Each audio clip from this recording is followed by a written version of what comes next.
How's it going, everybody? Parth with Atlanta JDM here, looking at another one of our imports. Today we're going to be looking at this giant behemoth. It's a 1984 Toyota Landcruiser Firetruck.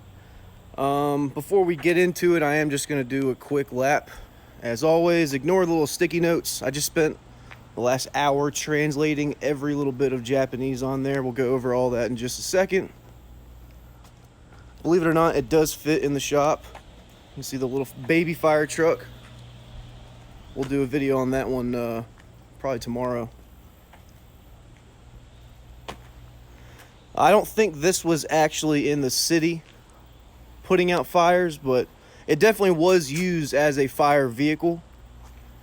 It was probably on the outskirts, outside of the city, most likely villages putting out fires. But it was definitely used as a fire vehicle. You know, the smaller K trucks we've gotten in that are fire vehicles, those are like barely putting out campfires. These were made to actually save lives, not be a, you know, parade piece, quote unquote. But there's just so much to go over on this thing. First, let's go over, I guess, the specs. It is a inline 6 4.2 liter gasoline, two batteries, so it's like heavy duty. 4-speed manual transmission, 4-wheel drive, and that's all I can really think of when it comes to these specs. Driving wise, you're not going to be really taking this on the interstate. First of all, it doesn't have any doors. It's kind of sketchy. So going at those speeds on the interstate here in the US just probably isn't very practical. I am going to do a little bit of driving in just a second after we do this video, but I'm just going to be going around town real quick just to give you a demonstration. 58, 60 miles is probably your limit when you are turning. You're like, I mean, the seats are literally not, they're not keeping you locked in. So you're, sliding. You can actually just easily remove them and just look right underneath it. So it's not really keeping you tied down.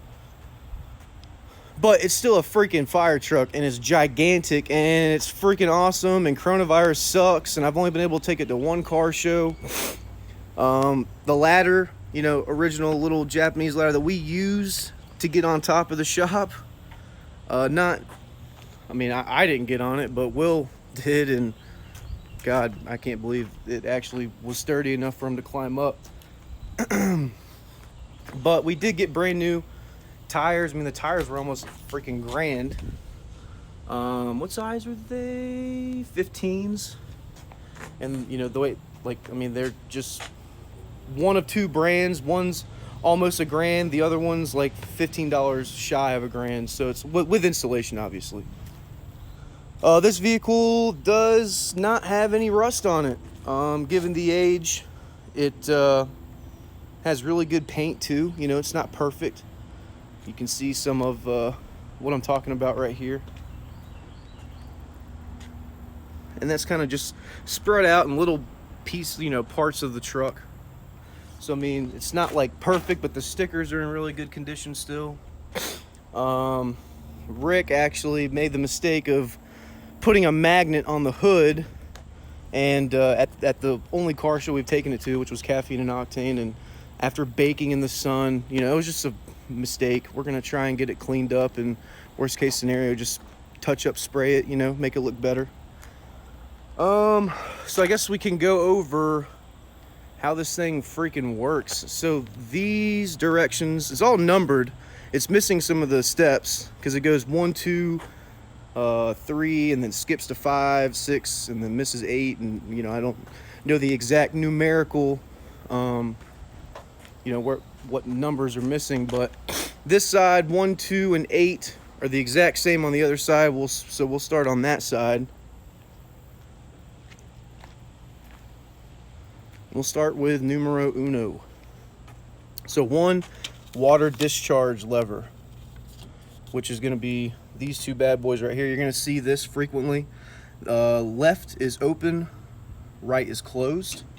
And that's to control these two, which it is very, very difficult. Like, I can't do it with the Osmo in my hand. to even pull these levers. You can pull them, it's just, see, just takes like a good bit of force. Let's see, so that's one. Number two is the funniest one of all of them, water absorption cock. Had a good laugh when I was translating that. So that's two, missing three, missing four. No, four's inside. Four is transfer case, which is just for, you know, your high low for 4-wheel drive. Five is the pump, which is this lever right here, which activates the pump. I'm assuming I couldn't get Google Translate to like translate literally everything, so I just tried to do whatever I could. It would not translate the top of that shift knob though. And then number 6 is just change lever, which is just your gearbox. You can see that reverse is kind of in a weird spot. It is very easy when you're downshifting from third to second to go into reverse, because it's not very, it's like literally right there. I've done it once or twice. I think Flavian even mentions it in his video, because he was like, hey, when you drive that thing, just be careful when you're shifting down. God, it's so hot out here. Fucking hell. And I'll just show you the inside while we're in. Nice headliner with all these weird little zip pocket things for stuff. I guess the firefighter's stored. It says it's got 22,999 kilometers. It's a 5, you know, it's just really, the odometer sometimes moves and doesn't move, so I'm just going to call it true miles unknown. Given the condition of the car though, I don't think it's rolled over more than once if it has. Let's see, and you can see this thing for your four-wheel drive, I believe, will light up. I'm not going off-roading in this thing, by the way. Like, I mean, it's nice and pretty and clean, and yeah, I'm not off-roading in this thing. It's a giant behemoth with no doors, and nah, sorry. Maybe next time. But okay, so yeah, sorry, I got sidetracked. So then we were at 1, 2, 3, 4, 5, 6. 8 is the vacuum pump lever, which I'm not sure exactly what that does. This plate basically is just saying the manufacturer, which is Tokyo-K Kyobashi of the Nippon Machinery Company Ltd, Japan 342932, I believe that is where it was produced. Google Translate was not picking any of this up because it's just so faded out and kind of warped, but I'm guessing that's like the VIN plate, model number 82 or 51. I'm not 100% sure. I'm hoping that maybe I can look up at Flavian's video and he goes into it, or goes in depth with it. Number 9, engine rotation throttle. So this is, so you see this little cord. So what will happen is when you are screwing it, you can see it's pulling the throttle down to give it gas, and that's to help you pump water to put your fire out. And so that goes to there. Number 10 is just your gauge, just to make sure everything's right. But again, back to the engine throttle. Yeah, so it gives you the directions. It goes over like at 750 RPMs, like what they recommend the RPMs should be for the pump, so you can adjust the throttle accordingly. As you've noticed, or maybe you haven't, whoops, where do you fill in the gas? Like, where do you put the gas? There's literally no gas cap whatsoever. It's got a bunch of cool, you know, bells and whistles on it, but I mean, where do you put in the gas? Well, after about 10 minutes and then having to go watch Flavian's video because I couldn't figure it out, it's actually right here. Boop. And then your oil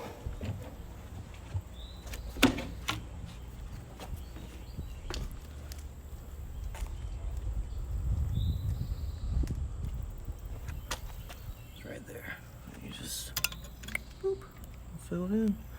I'm good to go.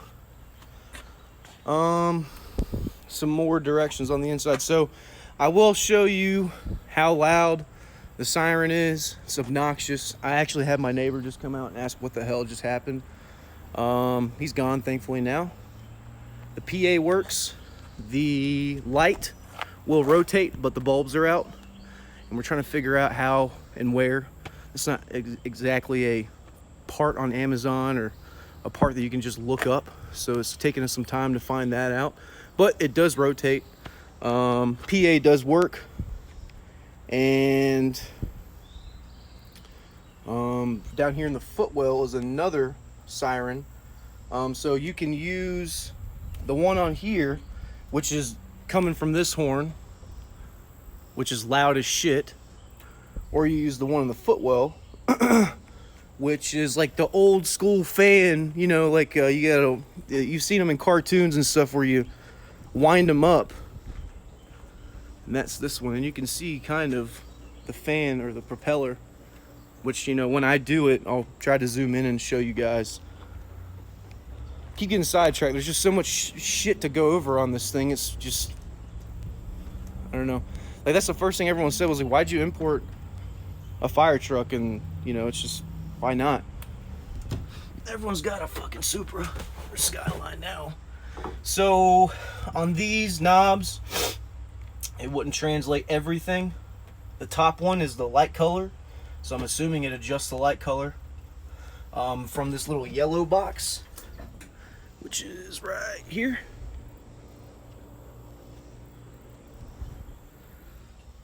Second one just translated to organ. That's all I could pick up, like these two right here. I wouldn't pick up the other two. This one's also a light adjustment, but it would only pick up this one. And then this one picked up within on the middle symbol. And that was that. Over here, it just says, let me get off of the back.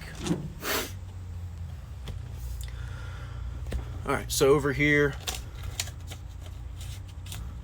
stay, sweat. Hands are sweaty, shit. All right, well, basically on this side it says, when driving, press G, so it's pressed. When extinguishing, pull G. And I'm not sure exactly what G does, but we're not putting any fires out, so it's gonna stay pushed in. This is for your light, which when I turn on the car, we'll go over all that stuff. Choke right here. And I'm trying to think if there's anything else that I missed on the translation part. No, I think that's it. Just to show a little more of the truck before we turn it on. Right here, so in the back. Oh, what's going on, Osmo? There we go. In the footwell, you can see that there it goes straight down, you know, like right to the internals. The two, I believe these two is what activates pressure for the water to start pumping out. And I could be wrong, but the way that you get water in and out of the vehicle and start spraying is this end will go into a body of water. Then you'll turn on your vet. Oh, come on now. Osmo, what you doing?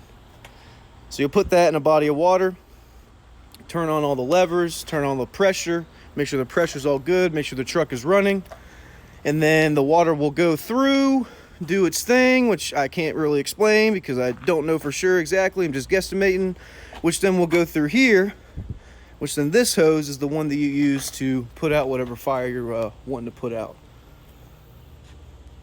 I think that's how it works. I'm pretty sure that's how it works. You know, but that's just, I'm not a firefighter. I just sell the cars. Just kind of showing you the back of it. We'll do some panning around so you get a good idea. Like I said, all the original stuff, but you know, they have a different, they don't, you know, different system, metric system, so they're not going to fit any of the US stuff here. This one is a US hose. It was donated from our local fire department. Those guys really cool. They like when we bring stuff like this in, and they try to, because you can't buy this stuff anywhere. Like I've tried. I mean, even if you like try to contact the county, You get to go to like local auctions and stuff, and like, I don't know. Screw that. But yeah, just rambling. Here's the rest of the back. Like I said, the ladder that we've actually used, which is sketch for a small Japanese man. Oh, rusty this is probably the only thing that's rusted on this car, is the tool that comes on it, and you can easily take off. These spotlights do work. Switch is, I thought that was, no, that's not it. Where is it? Right here, I think. No, where's the switch for that thing? I did it the other day. Oh, right. Well, this one is right here. It's on, you can see. All right, so just real fast, my phone just overheated, so I'm gonna try and wrap this up real quick. One last sticker down here, which just comes from the manufacturer, Nippon Nebayashi, Mutual Business K Stock. I think it's MK, just missed the M. Accounting Manufacturing is what it says. Makes no sense. These are not compatible for US sizes because they use metric system. You can see the wear and tear in the back. Like I said, was used as a work truck. Paint's good for what it is, but not everywhere. You can see a little bit up here also, and then the worst part is this little spot that's taped up. Let's turn it on real quick now, and then we'll move on to the next one.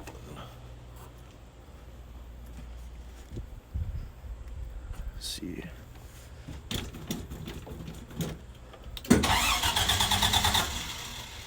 Okay, come on. There we go. She's old. She needs just a little bit of love.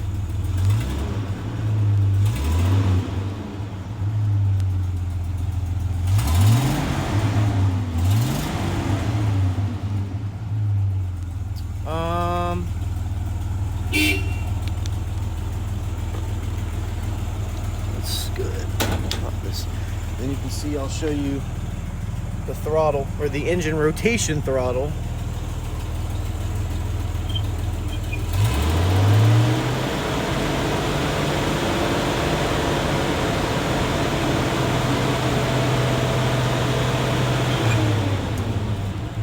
That was way over what the plaque actually recommended. This thing is freaking heavy as shit. Where is it? Okay. Oh God.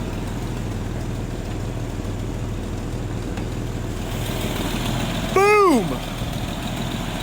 This is a gigantic engine bay. Jesus.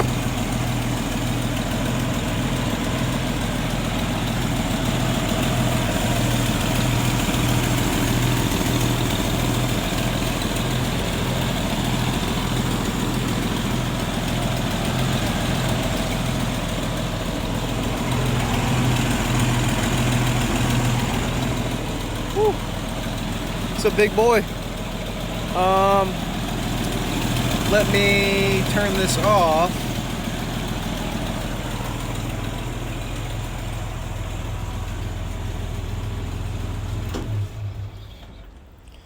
Okay. And let's do the... I leave it in accessory. Whoops. I don't think I did. There we go. Okay. Just real quick.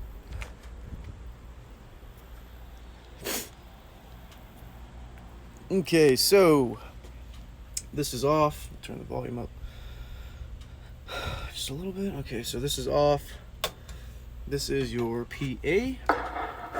Testing, testing. Hello, hello, hello, hello, hello. So that works. Okay, so here's number loud uno right here, I think. This one.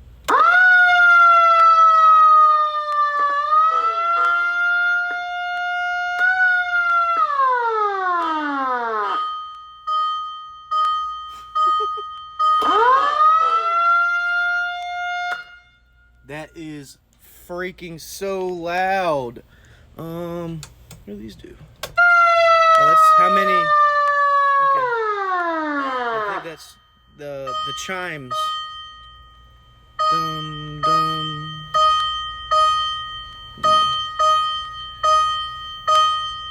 So 4 sequentially. Yep. This is 2 2 2 2.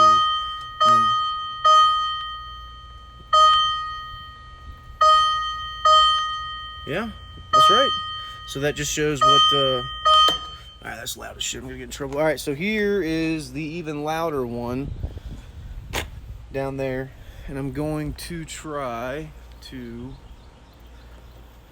zoom in on that thing so y'all can see it. It's kind of awkward doing it, and I'm gonna put my foot on the well.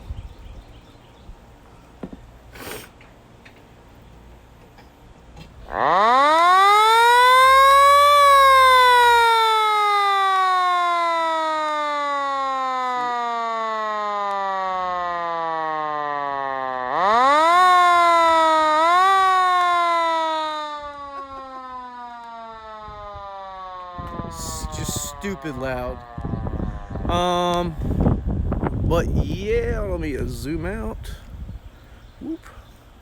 But yeah, I think that's gonna be it for the walk around portion. I'm gonna go do just a little bit of driving just to show you guys how much more fun it is on the road. We'll see y'all in a sec. Okay, so just real fast, I've done this video 3 times now. One time the GoPro was not recording. The other time the GoPro angle was like not proper because it was on my head. This time I've got it on some clip on the visor, so hopefully this will be a good enough demonstration for this thing because you know, 3rd time's a charm, I guess. But here we go.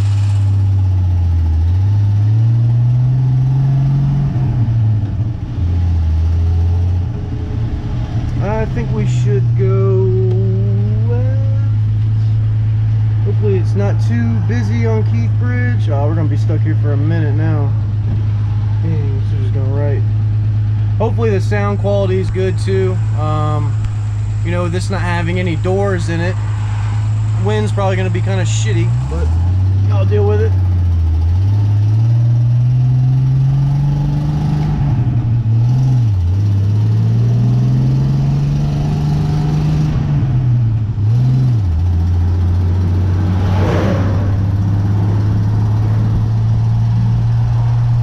Up and down Keith Bridge real fast just to kind of show. I'm not really going to go on the highway because, like I said, not feeling it.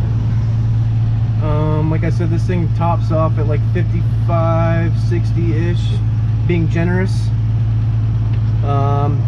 Something I mentioned in the other 2 videos I did that y'all will never see is also something Flavia mentioned. When you're downshifting into 3rd, you gotta be careful because reverse is so close the way the gearbox is set up that it'll get you.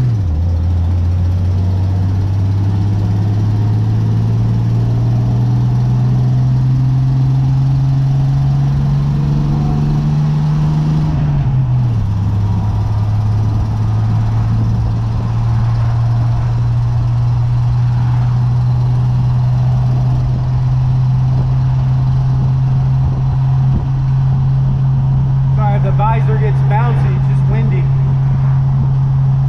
don't want the GoPro to fall off either. That's at 80 or 90 kilometers, so like a little over 50.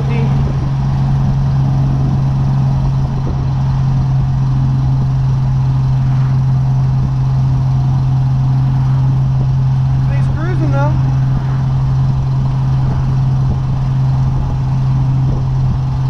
Us casually driving in a right-hand drive fire truck. Everyone over there is like, what the hell is this guy doing? I need some gas too.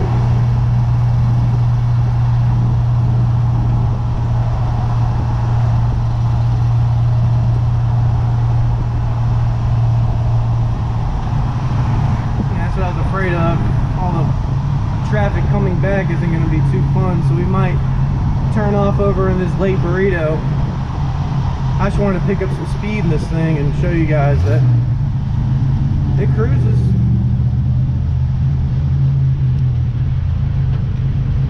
It's like you have zero visibility in the back. It doesn't even have a rear view mirror because you've got this, you know, first of all, the enclosure doesn't have a back window. Second of all, there's nothing to look at because it's where a giant water tank should be. So the only like real visibility you have outside of, you know, your windshield are the two mirrors on the side, which are okay, but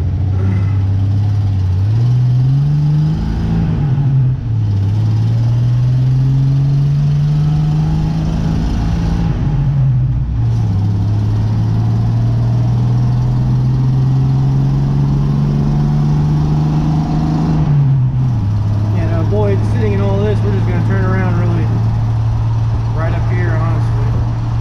I should have gone right. I don't know why I went left.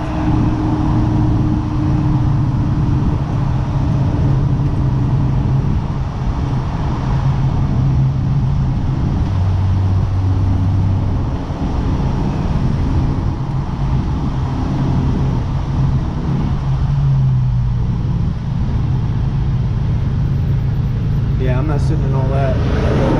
Woo, that was close. Damn. Trucks riding by you hit different when you don't have a door.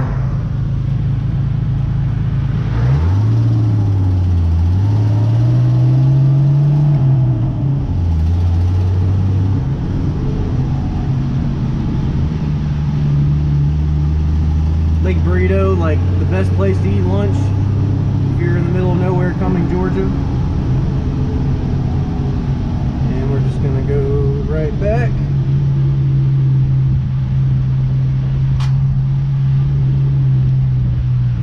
It's a little bit of a tight squeeze in the driver's seat.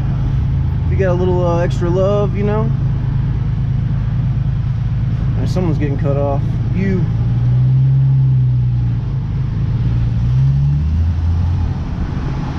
If I wasn't stuck behind these people for an extended period of time, as obviously I'm gonna be, I would totally start messing with people with the PA. I would do that with the other fire van we had, and oh my god, I should have gotten at least 1 or 2 tickets.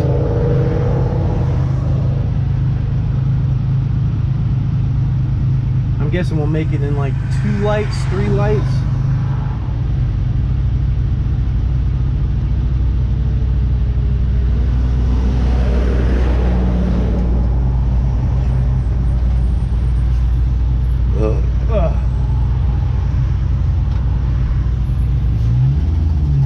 Alright, we finally got a green light.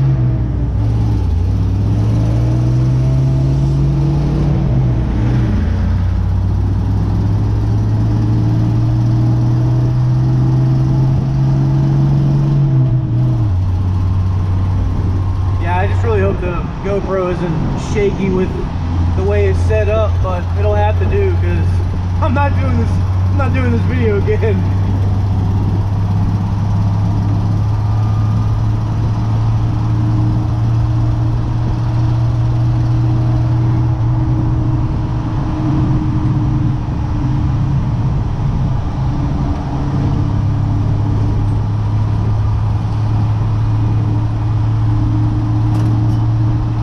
That is just the chains flickering in the wind.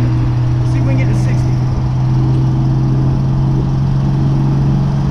Oh, we're there. I don't know if I can show the GoPro. It's going to show or what, but that's 100 kilometers right there.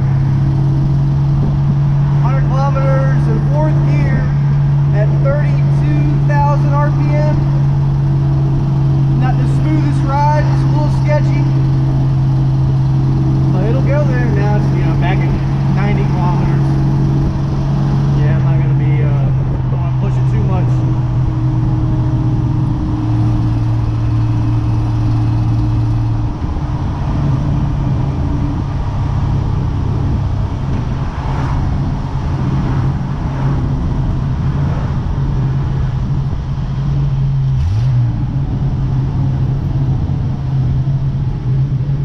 Not the most ideal car to try to heel toe in either when I mean, just the way that the seats are made is for a shorter Japanese male or female, but definitely not someone who's 6 foot.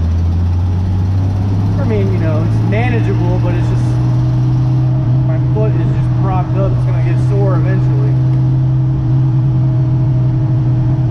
But we're back at the shop. Let's go ahead and bring old Bessie back around. Get her back in the AC. Yeah, something not to do too is don't hit those. Almost did it right there. Almost went in reverse. Don't hit the turns too fast, because you got no doors, man. You got one little safety strap. I'm not even gonna call it a seat belt, because it is a safety strap.